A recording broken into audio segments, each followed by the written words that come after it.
I would like to open the floor for discussion. And yeah, please introduce yourself. I would like to ask, in Turkey, they have any laws that the Muslim,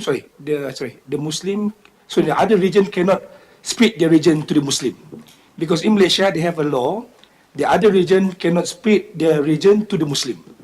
How about in Turkey?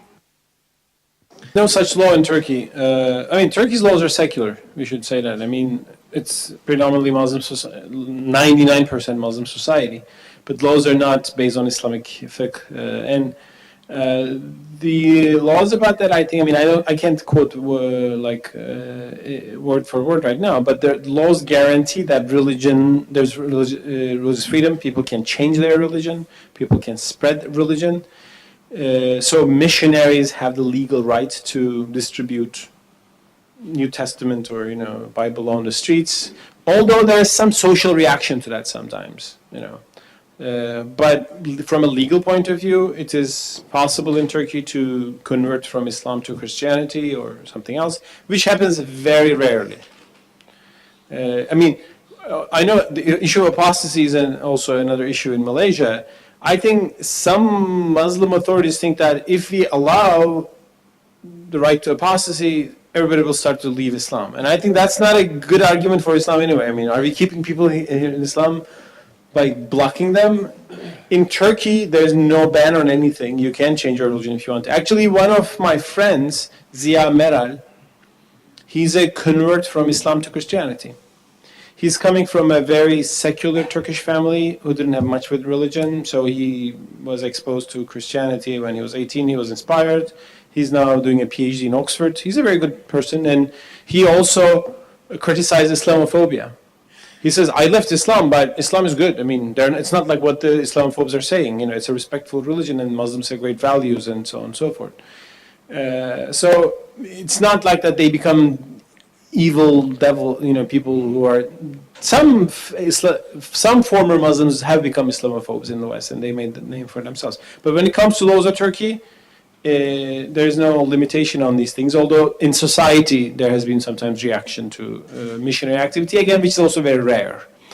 And conversion from Islam to Christianity, I think, maybe a couple of hundred individuals over the decades in total. That's what happened at most. And when it comes to laws, yeah, there's nothing. In Turkey, laws, the only controversial law is a law which bans insulting the religious values of the society or a part of the society. There's a law which bans insulting the religious values of a certain segment of society. It doesn't say insulting Islam. It says, since people believe in religion, that belief should be respected, and insulting that, value is a crime. And there has been a Turkish pianist was sentenced for prison in 2 years recently because of tweets he put on Twitter. He was making fun of Islamic version of, he's an atheist, he's a Turkish atheist, he's not Christian or something, he's a culturally Muslim, but he's become an atheist. And he made fun of Jannah, heaven. He likened it to a bad place where bad women and bad men do bad things, So, and of course that's a big insult, but I didn't think he should be in jail for this, but based on that law, because he insulted the religious feelings of a part of a population, he was sentenced. And this is a recent controversy in Turkey. However, with the same law, another man was also put in jail, at least fined, I think, not put in jail for 2 years, but he was given a fine for insulting Jews and Christians, Jews and Armenians, because here's a man who put a sign on his door, dogs can enter, but Jews and Armenians cannot enter. He was a Turkish nutcase fascist, I think he was angry at Israel for something, and Armenian genocide thing was a big deal, so he put the sign. He was sued for insulting the feelings of, again, a part of society, and he was given a... So in that sense, it is maybe something that protects everybody. But, so therefore I understand like a clear insult to a certain part of the population, like anti-Semitism is banned in Europe, can be, like Holocaust denial is banned in Germany. Why? I mean, I think Holocaust denial is crazy, that's a different thing, but if people think that's what the case is, history was, it's an idea. So there can be maybe things like that, but at least should be objective and be protective of every group, not necessarily one group. Okay, thank you. Do you have any more questions? Yes, please. My name is Mehmet Özay from Turkey. Either Mustafa or Azmi can answer. Both countries are accepted as a representative in Islamic geography for moderation, democracy, so on. At the same time, we are talking about problems. I mean, the locals, I mean, as Muslims, and the foreigners, non-Muslims, perceptions are different, I think, to look at the matters in Malaysia and Turkey. What would you like to say about this? The foreigners looking at it as a model countries, Malaysia and Turkey, if they compare with other geographies. At the same time, we are talking many problems in Malaysia and Turkey. Thank you very much. Well, if you compare us to northern Nigeria, then we are the picture of moderation and peace, But you're right. I mean, because when you live in a place, when you're submerged in the issues of a place, there is a tendency to perhaps forget the bigger picture. I mean, compared to many Muslim majority countries, Malaysia is pretty good.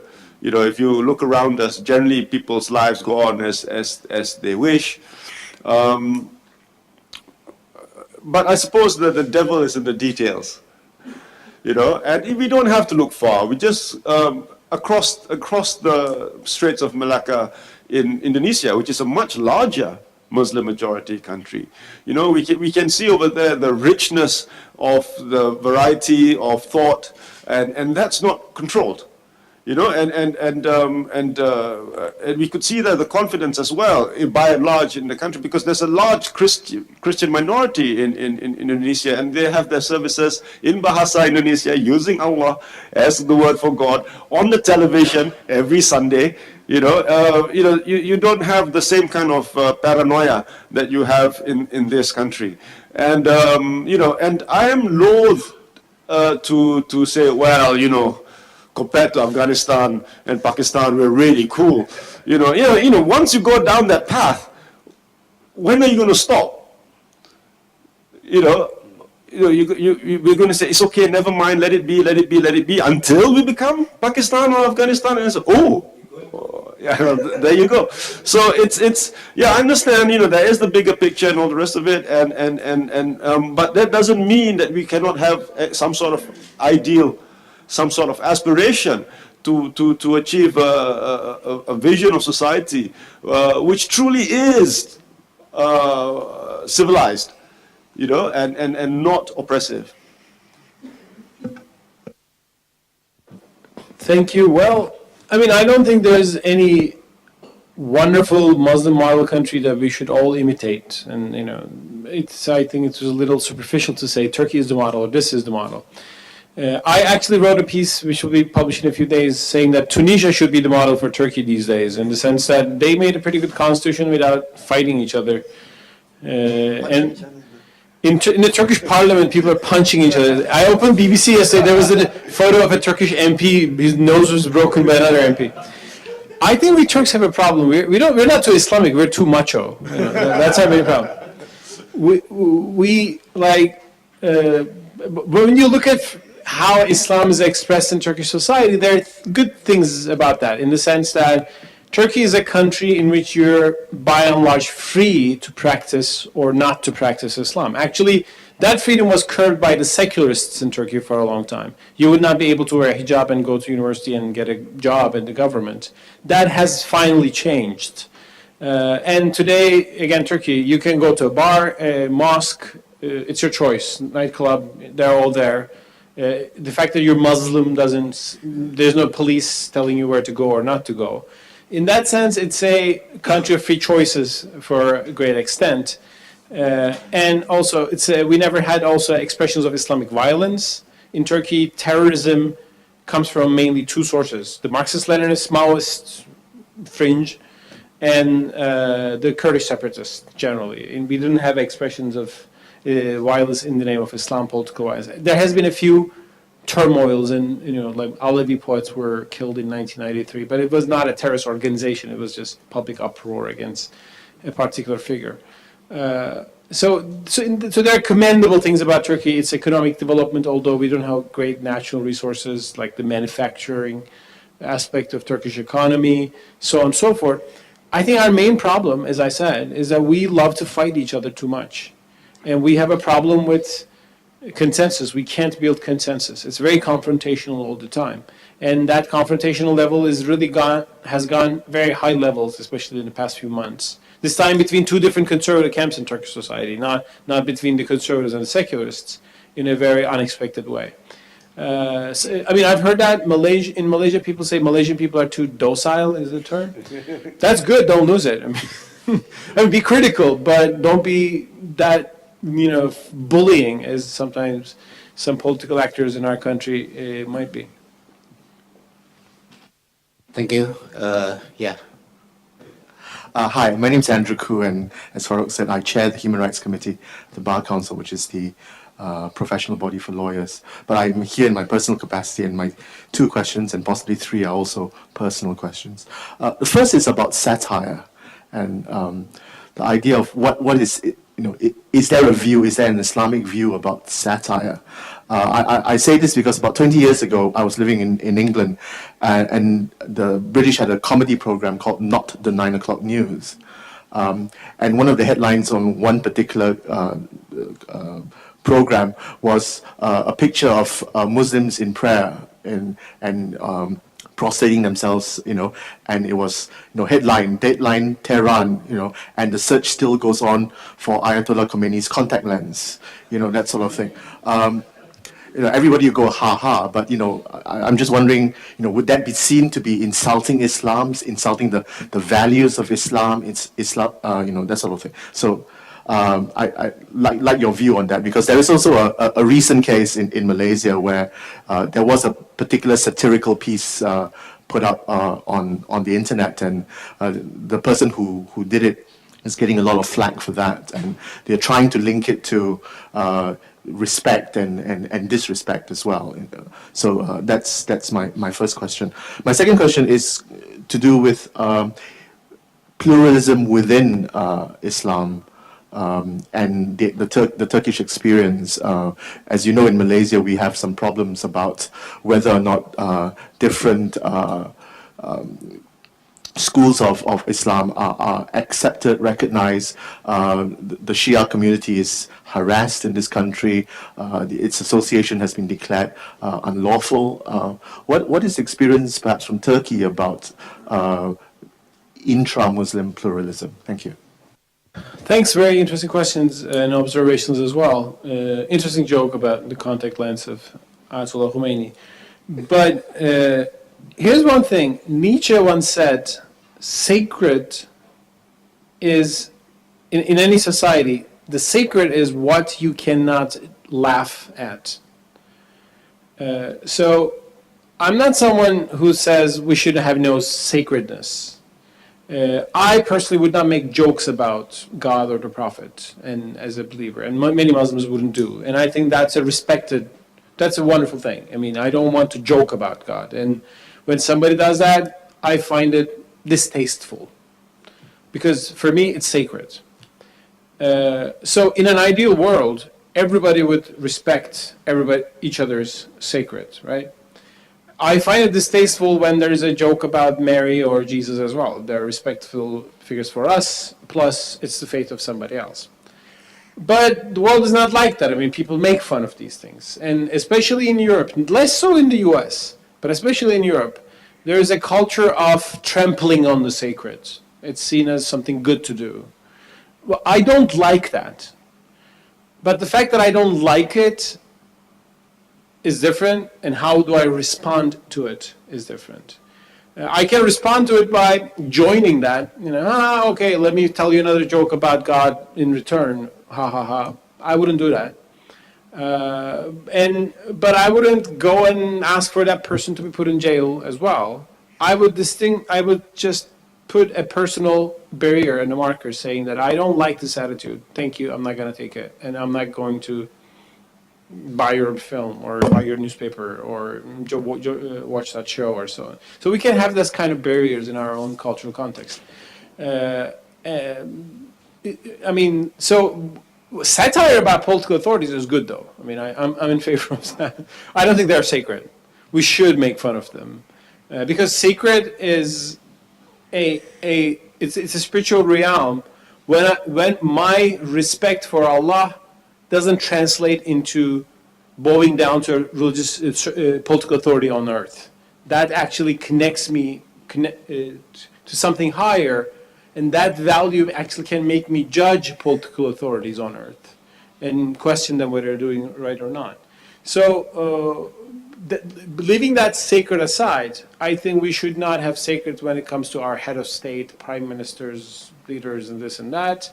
Respect is always good, but some satire is good in the sense that nobody should be elevated to superhuman levels, especially in the political realm. So, is satire a wonderful thing? It can be... but there some certain consciousnesses of sacred can be put aside, and we don't have to make those jokes or enjoy those jokes. When it comes to diversity in Turkey, I think Turkey is not doing too bad when it comes to religious diversity. Well, we did too bad by expelling the Armenians in 1915, and Turkey lost its plurality, which was there in the Ottoman Empire. That's a very interesting phenomenon. In the Ottoman Empire, at least 2/5 of the empire for centuries were non-Muslim.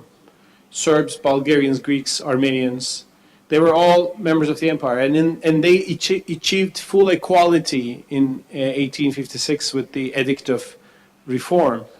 And they became members of the Turkish parliament, the Ottoman parliament, and entered bureaucracy and so on and so forth. But modern day, secular modern Turkey, like modern Greece, Serbia, Bulgaria, which became nation states, got rid of their minorities as much as they could by expelling them, by exchanging them, and so on and so forth. So Turkey lost some of that diversity, and today non-Muslims make less than 1% of Turkish society, so very small communities. And they have certain rights granted to them at the Treaty of Lausanne, the founding document of Turkey after World War I. So there is an Armenian high school or a Jewish high school, and they have certain churches and institutions and foundations that the state should respect. Although there has been some confiscations in the 1920s, and now the state is giving back some of the confiscated property. And traditionally in Turkey, the oppression of Christians came from nationalist zeal rather than religious zeal. For example, the Greeks in Turkey had a few tragedies. Their shops were attacked in 1955 by pious Muslims? No, by Turkish nationals who were angry at Greece for what happened to Turks in Cyprus. Totally nationalist conflict. And they took revenge from the Greeks in Istanbul for some violence on the island of Cyprus to Turks by the Greeks there, which was of course wrong. Erdogan government, the current government, although it deserves more criticism every day, more and more in my view, has done a good job of actually appreciating Turkey's diversity, from Kurds, ethnic diversity to religious diversity, and has made some reforms to give non-Muslims back some of their properties which were confiscated by the early days of the Republic. He was at a synagogue when there was an attack on a synagogue in 2005. Erdogan is very critical of Israel and Israel's policies, but it doesn't translate into any enmity to our Jewish community in Turkey, which is good. So in that non-Muslim realm, I think things are improving with the European Union standards and the current mood of the government. There are also more steps to take. When it comes to diversity within Muslims, that's a different issue. Sometimes Muslims are better at diversity between religions. They have a hard time accepting diversity within Islam. While legally speaking, again, in Turkey, everything is legal. I mean, you can be Shia, there's nothing which bans any particular expression of Islam. We have a Shiite community in Turkey. They celebrate the Karbala, flog themselves, that sort of thing. And Prime Minister Erdogan joined one of those rituals for the first time ever in Turkish history recently. That was also a welcome step. The problem in Turkey is that, there's an institution called the Diyanet, the Directorate of Religious Affairs. It's like a ministry of the government. And that ministry runs all mosques in Turkey. Mosques are not independent, they're all governed by the state. And all imams and muezzins are paid by the government. Although we claim to be a secular state, that's one of our peculiarities. It's not a real secular state in that sense, that the state funds religion. And all of that funding goes to which mosques? Mainstream Sunni Hanafi tradition. What about Shiites? What about Alevis, which is the biggest actually religious minority in Turkey? 10% of approximately Turkish population is Alevi. And Alevis they're not Sunni. Are they Shia? Well, they have some Shiite influence, but they're not even Shia. If you ask me, they're a mixture of pre-Islamic Turkish folk beliefs and some Shia elements. It's a very peculiar thing. They have houses of worship called Cem Evleri, gathering houses. There's no namaz like salat there. They play saz and they dance around it. They respect Ali, Imam Ali. They are Muslim in the sense that they believe in Allah, but they really don't do anything that is traditionally called it like Ramadan or prayers. Now, the Alevis, their house of worship are there, they're not persecuted, but they don't get the state funding that the Sunnis get. And that's the main issue right now. So Sunnis are financed by the main 90% of society, financed by the taxpayers' money, but the Alevis, they don't get anything. And the Alevis have been complaining from that, and Erdogan is supposed to give them the same status as the mosques, but then there's a current in Erdogan's party saying that no, we shouldn't do this, then we would be making them an alternative community to the Muslims. Well, Muslims are united. They should be all united. United, but how? Well, they should be like us and all united. And that's generally the logic of being united in our part of the world. So there is a controversy going on. But it's not persecution. I mean, you can be an Alevi in Turkey, you just don't get the state funding that the Sunnis get for their mosque, but you do what you do. And that's the better part of the picture. Thank you. I guess that's a very important point because in this country, Shiites are considered infidels. And even Ahmadis, we have signboards in front of the mosque saying that Ahmadiyah bukan daripada Islam. Ahmadi is not from Islam. So, these are some of the persecuted sects in this country. The thing is, in Turkey, there are people who say that.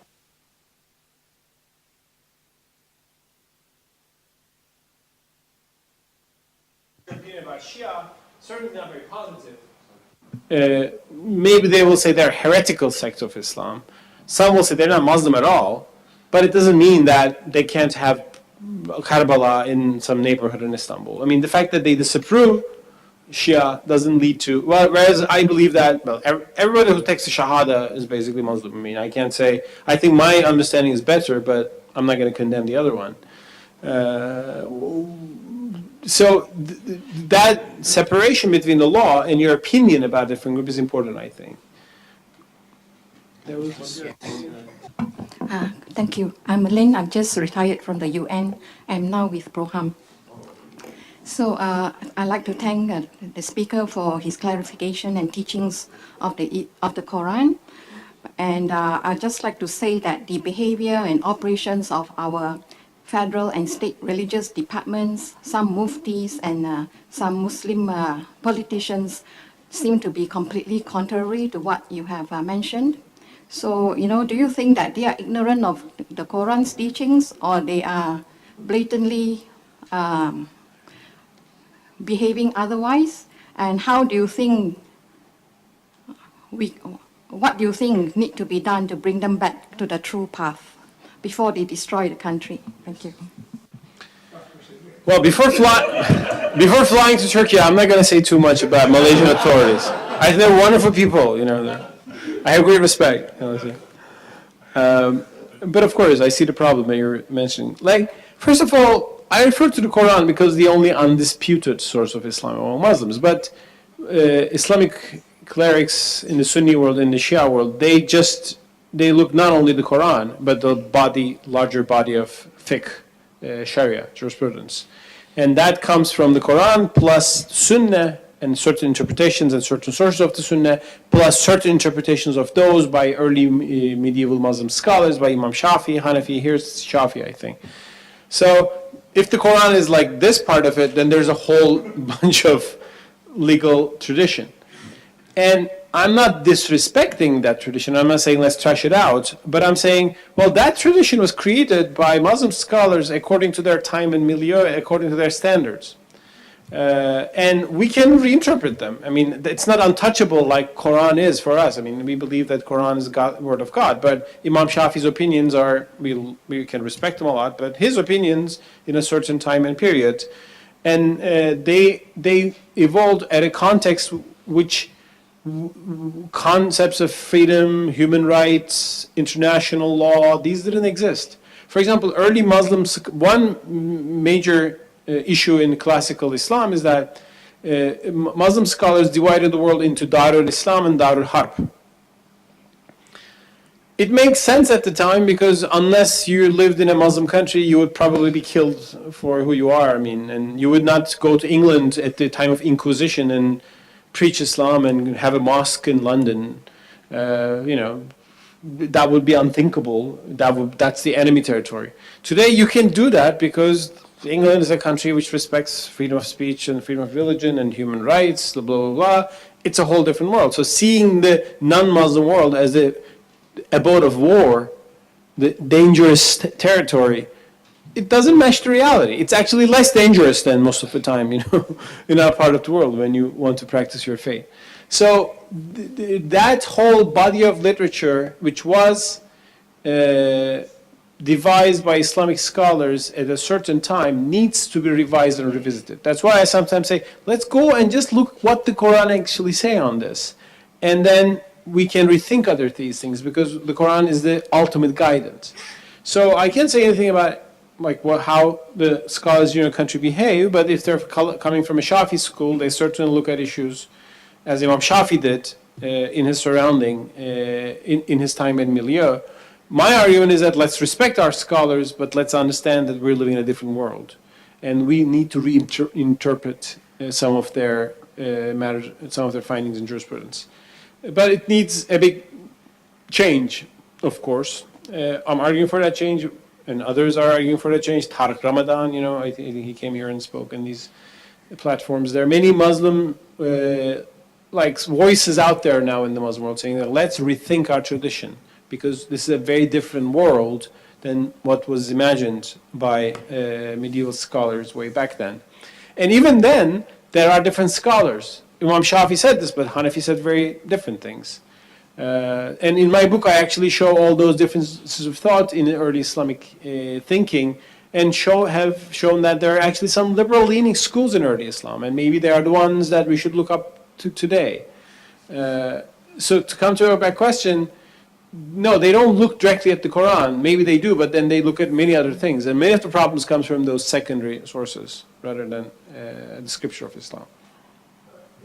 If you wanted to systematically undo these things, how would you do it? Where would you start? I mean, it's one thing to just simply say, state the problem, but how do you rectify the problem? So how would you systematically, or at least step by step?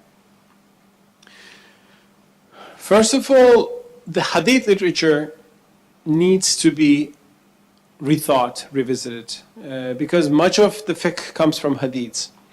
And hadiths were written, the sayings of Prophet Muhammad, they were written down almost 2 centuries after Prophet Muhammad. And there are certain hadith sources like Bukhari, Muslim, that we Muslims have considered as untouchable there, whereas I think they should not be untouchable. And from a Quranic perspective and the perspective of reason and rationality, we should revise the hadith collections. In Turkey, the Diyanet, the institution I mentioned, actually they just launched a new collection of hadiths. And it doesn't include some of the negative statements about women. Because there are some hadiths which say very harsh things about women, you know. Not in the Quran, but in the hadiths. And some of the hadith professors today think that they're not actually Prophet's words. They are the culture of 9th, 10th century Middle East, which people imagined as if it was the Prophet's practice. Secondly, even when we look at, even if we accept the hadith authentic, we should also try to distinguish between the Prophet's own culture and time and what was human about this, plus the religious side of things. And we should look at intentions rather than the actual acts. Like one very specific example, I don't know if it's popular in Malaysia, but there's this thing called miswak, you know, to brush your teeth. Right? It's a piece of wood. You brush your teeth. Now, I think the miswak example shows two different understandings of the Sunnah, Prophet's tradition.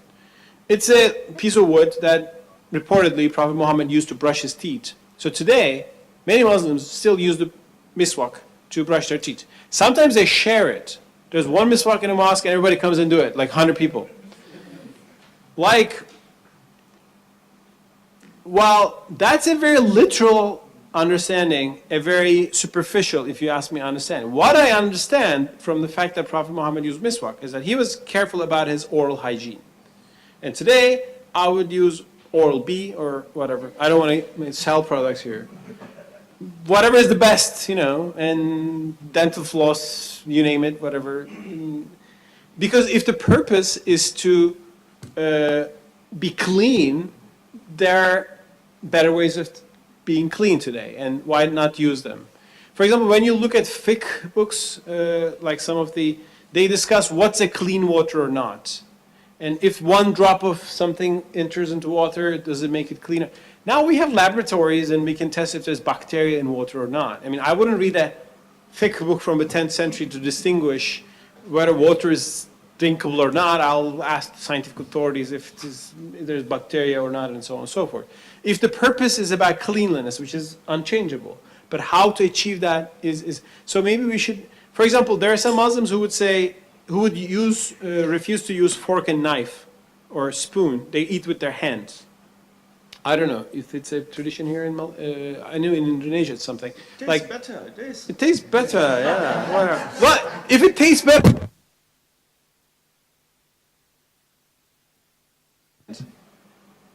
Again, well, maybe there was no spoon at all in Arabia, and it's, I mean, do you have even a few trees in the middle of the desert? So it's only normal, and probably he tried to do it in the most polite way he could, and it was not a time that you... So the fashion, the culture of the day, is it sunnah, or is the purpose behind it is the sunnah? So I think we need to re-understand the sunnah, the tradition of the Prophet, by looking at the cultural context of the time as well, and not carry that cultural context today.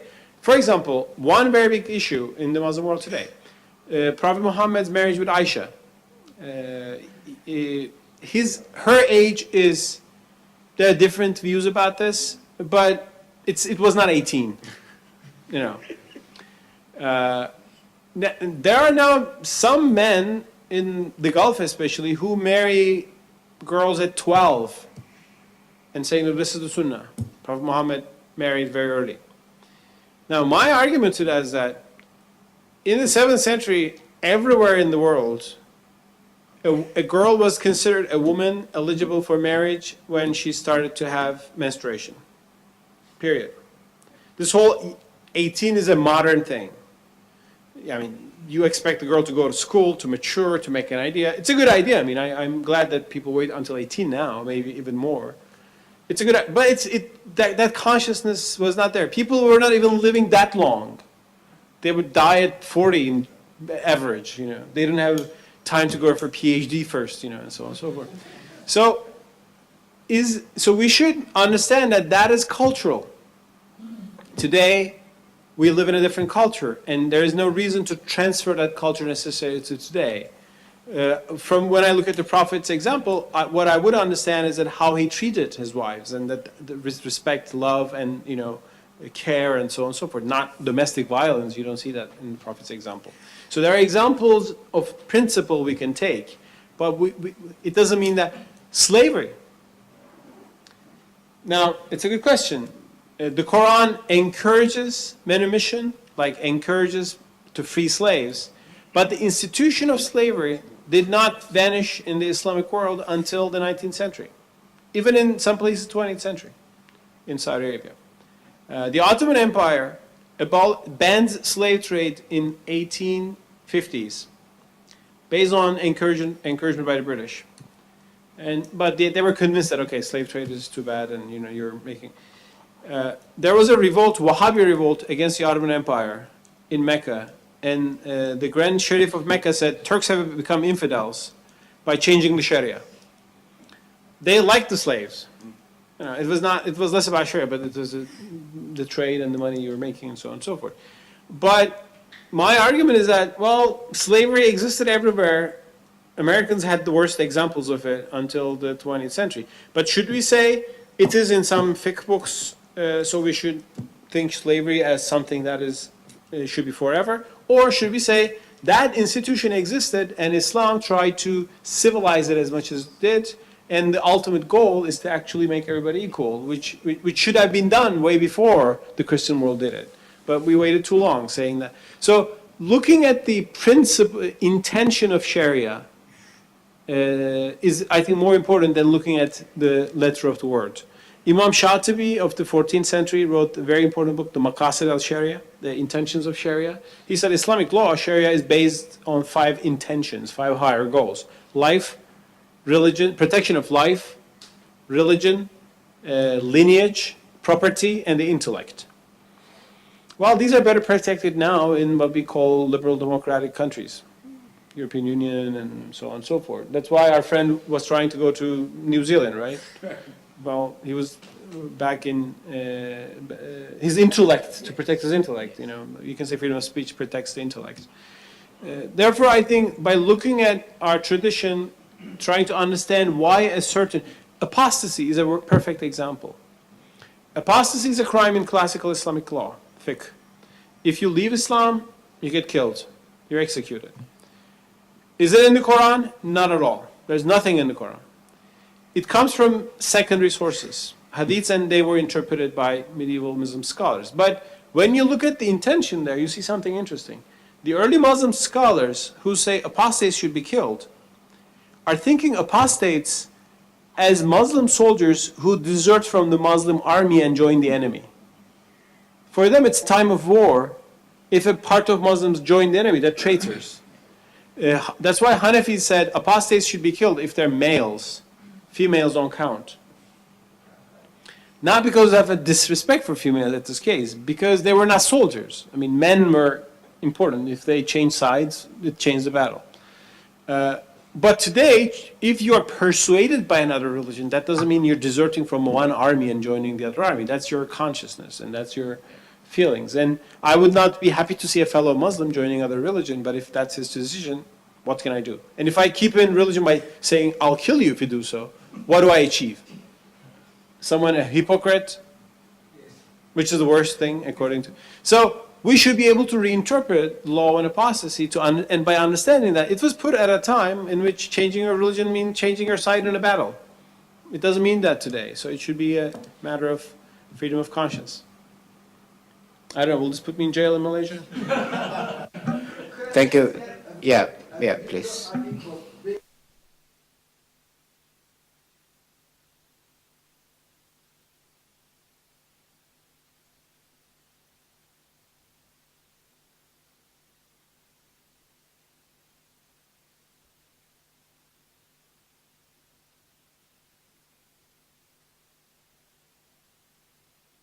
Bet could be to find sources in classical Islamic law which will dispute what they're saying.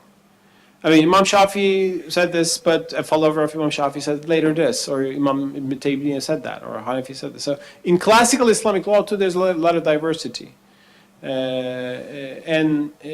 By bringing, so not even a reform, it's a big, challenging word, but even in Islamic classical sources, there are a lot of diverse opinions, and at least showing that there's a diversity, and maybe that idea is not necessarily the only idea, can be good. If you want to argue with regards to fiqh, whether fiqh, jurisprudence, Sharia, should be legislation, that's a different thing.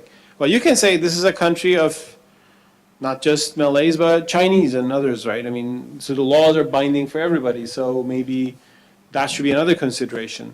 For example, Ottoman Empire, when the Ottoman scholars wrote Mejelle, the codification of Islamic law in 19th century, they made it a law which is binding for Muslims and Christians. But because of that, they modernized the law. So they added many new secular aspects, because otherwise, making Islamic law eligible for non-Muslims I mean, I'm not very knowledgeable at all about the legal structure in Malaysia and how it works. But going in, having alternative scholars with alternative views and grounded in evident tradition would may be a good place to start if you want to argue within the level of jurisprudence. Yeah, thank you. I guess it's very important. And before I go to you, I'd like to make comments about what you said just now. I guess it's a bit difficult to really answer your question and to pose it to Brother Mustafa Akil. But the most important thing now that what we can do at this level is just to have more discourses like what we are doing right now, and to promote more people with progressive ideas to fight against this what we call very conservative views and stuff. The thing is that we don't have that many Tariq Ramadans and Mustafa Akils in Malaysia, right? We have a few, but many of them were very inconsistent. Like they talk about against what we call taqlid or blind following, but then they supported Hamzah Kashari when he was deported. So very inconsistent. I mean, I can't. It's very difficult in this country, right? So we have to find like-minded people, and to have more discourses, and to have a front to face, to align ourselves as the true reformers that could bring change to this country. I guess, and I think I would like to comment about your view on the understanding of maqasid, which is very, very important, right? Inshallah, in August, we'll be bringing Dr. Jazra Oda, who's probably what you call a specialist in maqasid al-sharia. Yeah. Deputy of Tariq Ramadan and Deputy Director of SILE, Center of Islamic Legal Ethics in Qatar. And this idea of higher intention, maqasid, is very important. Like what you mentioned just now, the understanding of cleanliness instead of taking literal understanding of using miswak, for example. And in this country, to my order is that, and yours as well, they have done recently what they call as samak, this cleaning of the whole building to make it halal building. Samak using soil and 6 times with water and 1 time with soil. And they use that to clean the whole building to make it halal. What kind of understanding is this? That's a literal understanding of cleanliness. So, I mean, these are the things that are happening over here. And the thing is that, they still say that if a plate is being used... What they exactly did, I didn't understand. They use soil on the building? No, according to Shafi'i, to make a thing become halal or become clean is to samak. They call it samak in our language. So it means that to clean with 1 time with soil and 6 parts of water, 6 times with water. So similarly, like plates, if it's been used to serve pork, you have to clean it with that. So my argument is that was a long time ago. No soap. Yeah, no soap with no detergents. Now we have detergents. What's the problem with using detergents to clean, right? Actually, it's. I just want to say. I mean, okay. The other day I saw a poster saying the Prophet's diet. Diet cara Nabi, and I looked at it and said, there's only so much dates and camel's milk that I can consume. But my point is, we can giggle about this, but The Prophet couldn't have eaten mango, right? yeah, exactly. This is typical of how Islam is viewed in this country. It's all about form. It's all about the surface. It's nothing about the meaning. And to answer both your questions, my argument is that the problem we have is because we have one view of Islam which is allowed. And all other views are not allowed, and especially not on the mainstream platforms. And that is the key, I think. To change that is to have to actually, we have to open up the democratic spaces. That's the only way. And I'm not going to tell Harul Sani you're on the wrong path, because I don't know what the right path is. I'm not arrogant enough to say I know. But other views must be there as well. And that's the key. You can say he's wrong, but you don't know what the right answer is. Yeah, that's true. Yeah, and I do frequently. But there are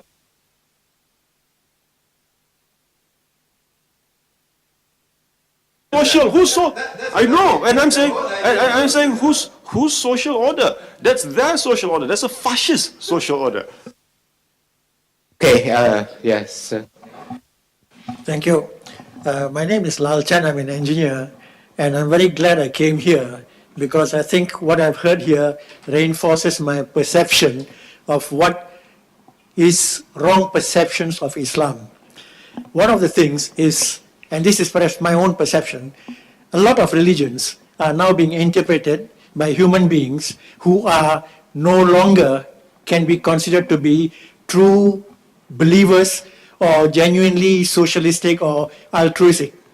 And this happens not just in Islam, in all religions, in whether it's Christianity, Hinduism, Buddhism, and everywhere. And it is rather surprising that the silent majority has still remained silent. In the political environment, Bersih did a fantastic job for society in Malaysia. I do not necessarily support all that Bersih wants to do, the mode they did it in, but I think it brought out a large proportion of the silent majority onto the streets. Now, I'm not advocating that people go on the streets, but people who are from the same community and same group, and I have been involved in this with my own community, those who do not support and do not agree with extremism in any direction should speak up and try to curtail that extremism. Unfortunately, that is not being done, and my perception, again being politically incorrect, is it's the bloody politicians who are doing this. The politicians, I have actually told a group of them that there are only few politicians I can respect, and not many in today's environment. What is sort of surprising to me is that there are individuals who seem to claim to be people of God and who can force a situation where a surau is destroyed simply because it allowed Buddhists to come and rest or something. I do not see how a person with a different belief coming into a place of worship makes that place of worship unworthy of that worship. I'm not sure whether this is all embracing or only in this, but these are the few incidents I've seen in Malaysia, and I'm Malaysian myself, by the way.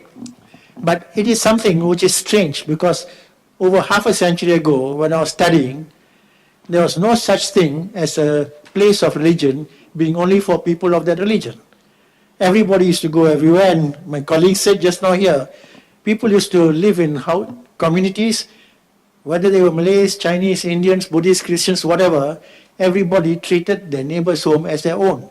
And they were treated as the children of their families wherever they went to. I've had this myself. I've gone to my Malay teachers' houses and been fed as though as one of the family. I've had my friends, Chinese, Malays and others, Eurasians come in. We all treat each other as family, brothers and sisters. There's no differences. How do we get back to that half-century ago situation? I believe one of the strongest ways is to reverse slowly the political ideology that is suppressing the community in Malaysia to go back to the feudal system where politicians, because they are able to spend public funds to further their own gains, are trying to keep the population in check. I am very politically incorrect in saying that the so-called BRIM payments are just a fob so that the people who are depending on them will keep supporting the same politicians. My view, which I've expressed, is why not increase the income of those low-income people rather than giving in subsidies of this nature. Giving them an extra income of 100 or 200 ringgit a month will avoid. And I think most will agree that a lot undeserving who are already rich and can afford. Being an ex-Tenaga national, I have very strong views on the tariffs and the injustice of those tariffs. I was also involved in the renewable energy and have been fighting the organization because of the social injustice that over 3 million consumers of electricity have to support perhaps 1,500 to 2,000 people who can afford to put in photovoltaics and get exorbitant feed-in tariffs, which are even higher than those in Germany. Now, this is social injustice. It is politically motivated, and I have always said political cronyism.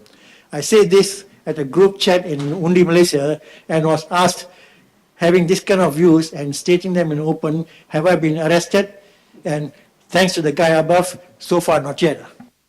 Thank you, sir. Actually, I mentioned a little bit about it to Mustafa last night over dinner, why this issue of income inequality and why the government wanted to maintain the poor in this society is basically because of their political hegemony.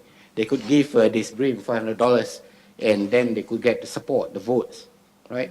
And Merdeka Center came up with a research result recently that household income of less than $2,000 mainly were basically supporters of the government.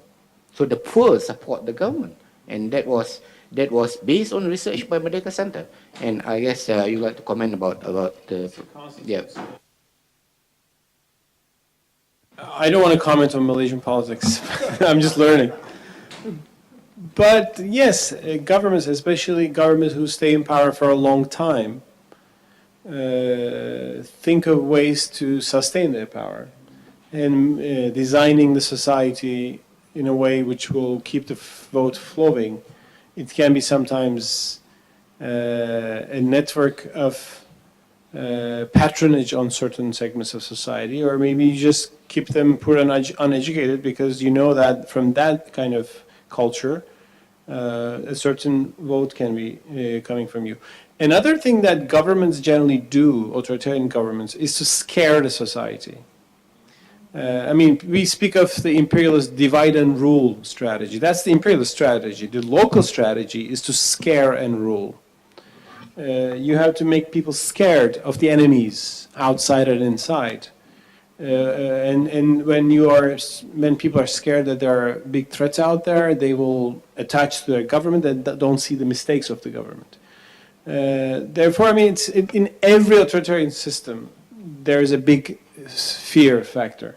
I mean, North Korea is the biggest one today, right? I mean, North Koreans fear that the whole world is conspiring against them, and they have their spies and enemies, and everybody wants to just.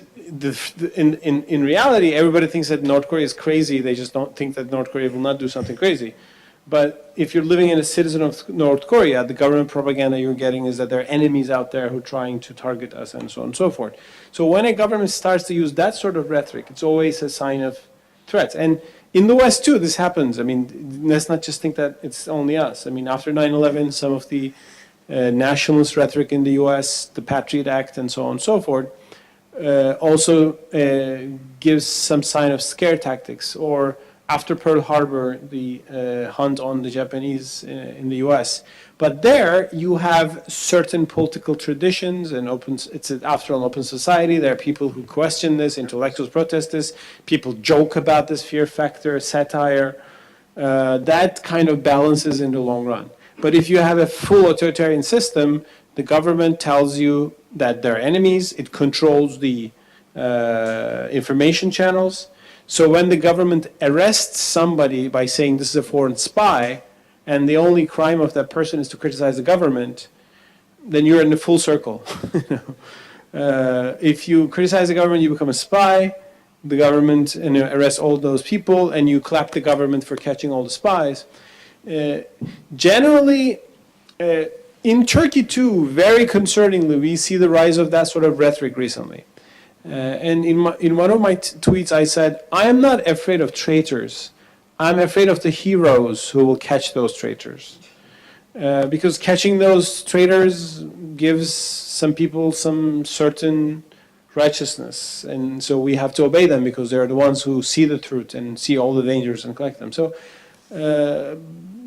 I'm just going to say this. I mean, the governments who stay in power for a long time use certain tactics to sustain their power. Instead of just giving really service to society, they use scare tactics, and they also want to keep certain parts of the population uninformed and have less access to the outside world, for example.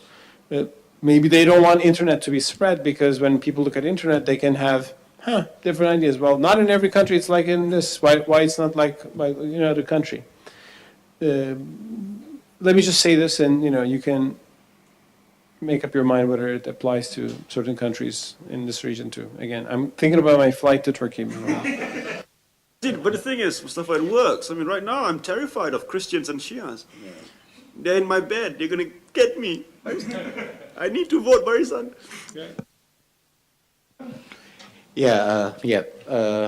Doctor first. Yeah. Actually, most of what I wanted to say has been said by my friend here, Lalchan. But there's one question I want to ask.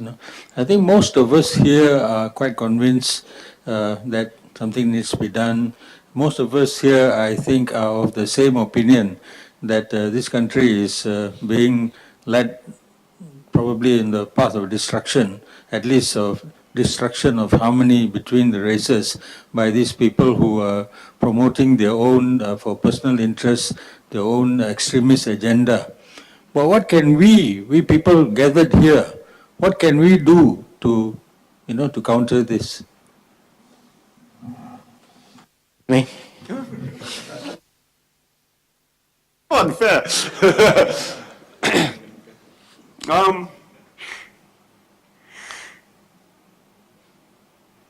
I don't know. Not going on the streets. No, I mean, there are times when we have to, but I think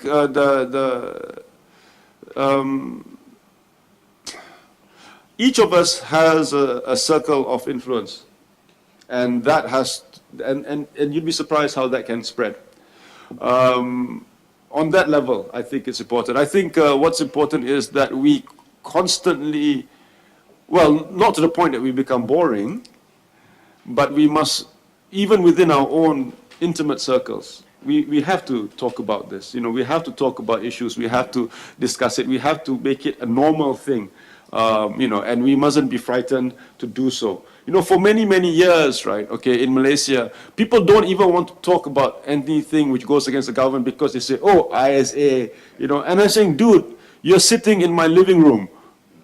The special branch hasn't bugged my house. Let's not be paranoid. We have to get rid of that culture of fear. And with all due respect, Doc, I mean, particularly your generation. So I think that's one thing, and another thing is that, for those of us who have access to media, myself, for example, I think we have a responsibility to just push the envelope as far as we possibly can. I would, of course, like to be writing in Utusan Malaysia, right? But they won't have me. Or even if they did, they would change my words to the point that I'm saying something completely different. Okay, but and I understand that, but whatever access we have to push it further. I'm so happy to see young people here because they are important. They're extremely important. And I know I sound like Whitney Houston, but they are very, very important. And all of them, you look at all of them, they have these humongous telephones. They can access each other in ways that my generation couldn't even imagine. Young men, I used to write letters. Yes, yeah. Just to let you know. All right, okay, so it's How old are you? I'm a lot older. 60. I'm pushing 50, but anyway, so but yeah, so it's those kinds of things. We can do the little things. Isn't it an Islamic tradition that if you see something wrong, you must act against it? If you can't act against it, you must speak against it, and if you can't speak against it, at least think against it. Tell you what I have been doing. I'm not in a position to go out on the streets to demonstrate and think, although I wouldn't mind doing it. I don't think the government has much to gain by putting me under ISA. you see. But what I've been doing is, I think what I perceive is one of the biggest problems here is ignorance. People follow the government line or follow the line that is being pushed by these extremists because they don't know anything else. They don't know any better. They are not the reading sort. I think our Malaysian culture, we have deteriorated greatly from the time of Lal Chan and I. People don't read anymore. And I've been doing this, especially over this Allah issue.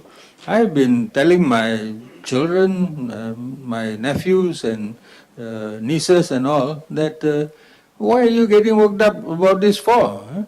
Many of them think that I'm the older generation who go to the mosque and pray and do everything and have a black mark on my forehead, and so I must be following the official line of Allah. And they're quite surprised that I'm not following that line, you see.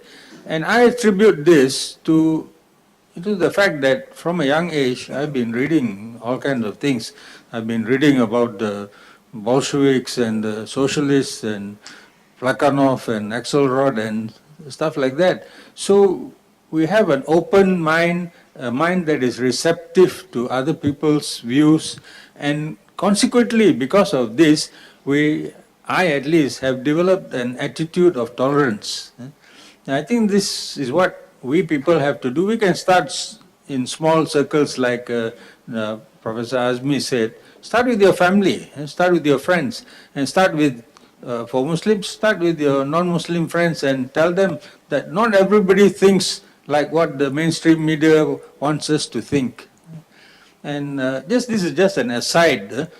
Just now somebody said that this Shia mosque, especially in Malaysia, we have a lot of these people from India who are called the Daudi Bohra. They are, I think, a branch of the Ismailis. They are not the Ithna Asharia, the 12 Shias. There is, I think the government has, in a way, has been forced to declare these their places of worship, not mosques. Because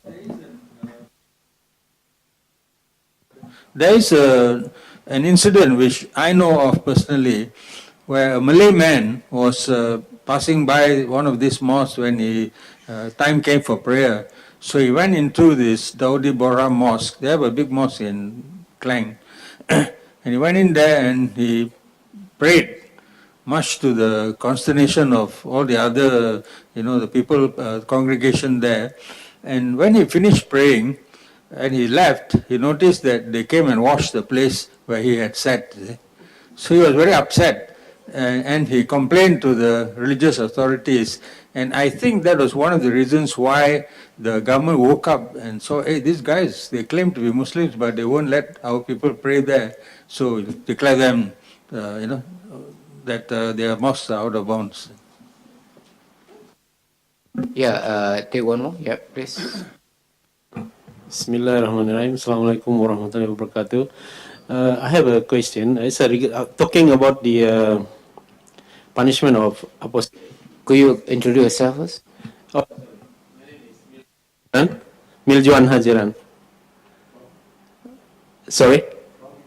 I think I'm from Ahmadiyya Muslim community.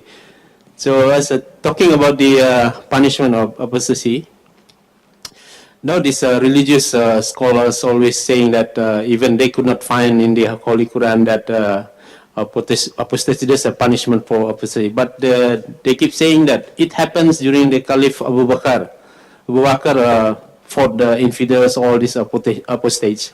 So what do you think about this?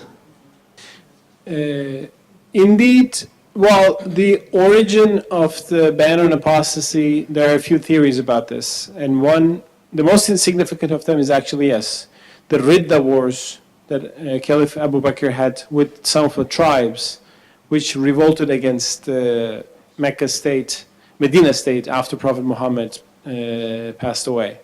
Here's what happened. When Prophet Muhammad was alive, in his final years, many tribes in Arabia said, okay, most tribes in Arabia had an allegiance. They said, okay, we accept Islam, we accept Prophet Muhammad, and we paid the zakat. When he died, some of these tribes said, okay, we were loyal to Prophet Muhammad, he's gone, we don't have anything to do with his successors. I mean, we do our own thing.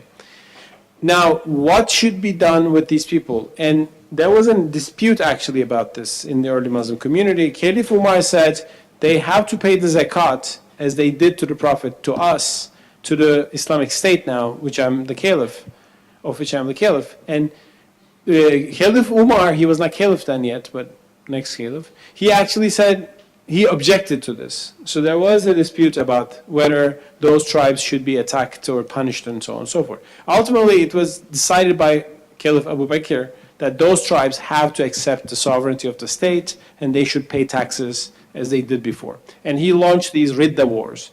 And also one of the, against the false prophets, Musaylama was also included in this. Now, after the facts, decades later, Islamic scholars looked at these events and they said, okay, here's a example of how treason to Islam is punished by the ruler. And let's say those Muslims became apostates, so the Caliph launched war on them, which means that apostasy is a crime which is punishable by the state, by death. So it became a justification for the death penalty and apostasy. However, if you look at it carefully, it has nothing to do with that at all, because it is ultimately a state issue. It's rebellion against the state. Today, if a part of Malaysia says we're an independent country right now, maybe Malaysia will accept us or not, but maybe Malaysia will launch army to subdue that part. It happened in the U.S. too, right? I mean, Civil War was all about that. I mean, it's a secession. It's not recognizing the state authority and not paying taxes. And generally, states do not allow this. I mean, democratically, that they can accept and they can accept, or it was a political issue. But then apostasy, from that example, became interpreted as treason to the authority, to the state, and leaving Islam. The interesting is that those tribes said, we are not leaving Islam. We are still Muslims. We're just not paying taxes to the state in Medina. Which actually shows it's not about apostasy. It's totally about accepting the authority of the central state in Medina or not. Whether Caliph Umar gave the right decision, whether Omar's approach was better, that's debatable, that's history. But whatever approach you take, it has actually nothing to do with apostasy, although it was understood that way by medieval Muslim scholars later. Thank you. I guess I have to comment a bit about this issue. I think you were right by saying that it was basically a political issue. But many of these conservatives in Malaysia, basically, they're taking that example and also an example from a hadith, Man baddala dinahu faqtuluh. Whoever left his religion, kill him. But the thing is that, as you mentioned correctly about hadith, is that the chain of transmission of this hadith has been noted by Shawkani to be defective, right? And from the Sunnah of the Prophet had never killed anyone for apostasy. That's the most important thing. And with regard to Abu Bakr as-Siddiq, Sheikh Rashid Qanushi, he said that, as you said, that it was merely a siyasatu syar'iyah, basically a political decision made by the head of state. Right? So he presumed that it was an act of treason by these people. And he acted as a leader of a state to make a political decision on that matter. It has nothing to do with killing those who denounce the faith. Yeah, that's very important. Yeah, I think we take one last question before we close session. I just want to share some thoughts as I listen to all this. You know, one of the thoughts that I've had of late, and I ask myself, if I were Malay, concerned about the progress of my people, one of the things that I would think is that maybe we need to decouple Islam and Malay. Maybe I won't decouple it completely, but allow a bit more space. Why? Because I think this tight jointness is actually impeding growth here. If one had two separate streams of consciousness, one national kind of consciousness, albeit in a narrow sense Malay, it has a better chance of widening to become Malaysian. And a separate consciousness of Islam, a continuing consciousness that is not jointed to nationalist political considerations, then we would be better able to find spiritual truth. This very tight jointness has always, of course, been tied to political insecurity.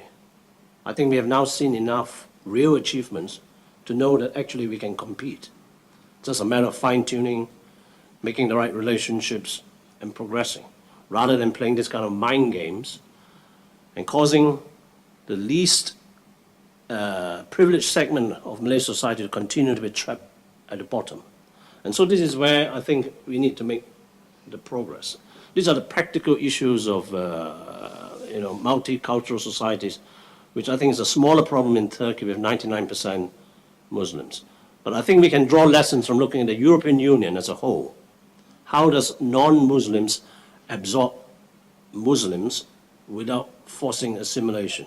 I mean, the comparisons, of course, are not easily, the lines of comparison are not easy to define, but I think we can see insights from there. So separation, I think, is important. Just like here, we get confused, or Muslims here get confused, right? A political military decision by a Muslim becomes an Islamic decision, or seen to be an Islamic decision. And along the way, it just clutters up decision-making, thought processes. So I think this is a thought that I like to share with my Muslim friends. I think we have now reached a stage where should be possible, and it would do us well if we pull it apart slightly to give more, room for fresh air to flow in. I'll give you a practical line of thinking. Now many Malays have become successful. They go overseas to study, and many actually stay on in Britain, in Perth, in Australia, and beginning increasingly in the US. And soon, some of them will succeed in multinational companies. They will be posted to Shanghai, Hong Kong, and so on. So in the long run, a successful Malay society will be one with a diaspora overseas. They will marry overseas, and their lifestyle will change. Do we still want them to belong with us? I think if I were Malay, absolutely yes. That's our creme de la creme. That's why they can compete internationally. But if we have a Malay must be by definition Muslim and so on, then you would tend to exclude them. They would tend not to want to come back to relate to you. So we need to have this rethinking, I think. Very good, Harold. Thank you so much. Any last comment before we end up at one? Last one? Hi, I'm Kelvin, a student from IECT College. This is a question directed to Dr. Azmi. Would it be fair then to say that Islam does not threaten freedom of expression, but rather that the people in power in Malaysia are misquoting Islam to suppress freedom of expression? Yes, let's go to eat. No. It's okay. I think from what Mustafa said, yeah, we can clearly see that actually there is a deep respect for expression within the Islamic tradition, and this deep respect for freedom. So that's why I didn't deal with the theological question. So you got to look at both presentations as a whole. And I think what is clear to me, and what I've learned so much from Mustafa, is that what's happening here is exactly what you say. It is the use of religion, because religion is easy and nothing gets people more agitated or excited than religion. Okay, you can say all sorts of things to me about about my choice of car, my choice of political party, my choice of hairstyle, and it doesn't get you as excited as you say something against my religion. So it's easy, yeah, it's easy to use it, and they know it, and and the status quo, like I said this yesterday, the political status quo and the religious status quo in this country have worked hand in hand for decades. And you can see that, how clear it is when people like the Mufti of Perak uses so-called religious statements in order to suppress government opposition. Yeah, so absolutely, man. It's not about the religion, it's not about the faith, it's not about the principles and the ideology behind the religion, it's about maintaining political status quo and power. That's all it is. And nothing is more disgusting than that. When you use faith in order to maintain your earthly power, it's kind of gross. Right? And I'm very suspicious. The more the person says he's religious, the more suspicious I get. Thank you, Azmi. I guess before, I think we had a very fruitful discussion on this topic, and I hope that you all know that we are going to upload this session on IRF Liber TV. We have our own TV portal known as Liber TV, in view of liberty, right? Liber TV. And the link is basically on Malaysia Kini now. It's up on Malaysia Kini, on Kini TV. So if you go to Kini TV, you'll find Liber TV there. So you can go straight to our website, and there's a Liber TV link as well. And secondly, I have to inform all of you that we have going to be a very interesting session tomorrow, right? And Brother Musa Fakir is not here if we don't have that session, right? We really need to have that session on Islamism and democracy lessons from Turkey, because Turkey is known to be one of an exemplary state for Malaysians, apart from Tunisia, right? Apart from Tunisia, and of course you said perhaps correctly that nowadays we should look more at Tunisia than Turkey. But we have to learn from the experiences of the government of AKP, and also basically because the more importantly is what's going on with the revolts against the government and the dissension between this AKP and the Gulen movement. And we need to know more, and he can give us a first-hand account about what's happening in Turkey tomorrow. And we'll discuss about this issue, especially with regard to secularism or passive secularism as well. And as we all know that how when Erdogan, when he went to Egypt, he said that, we have to embrace secularism.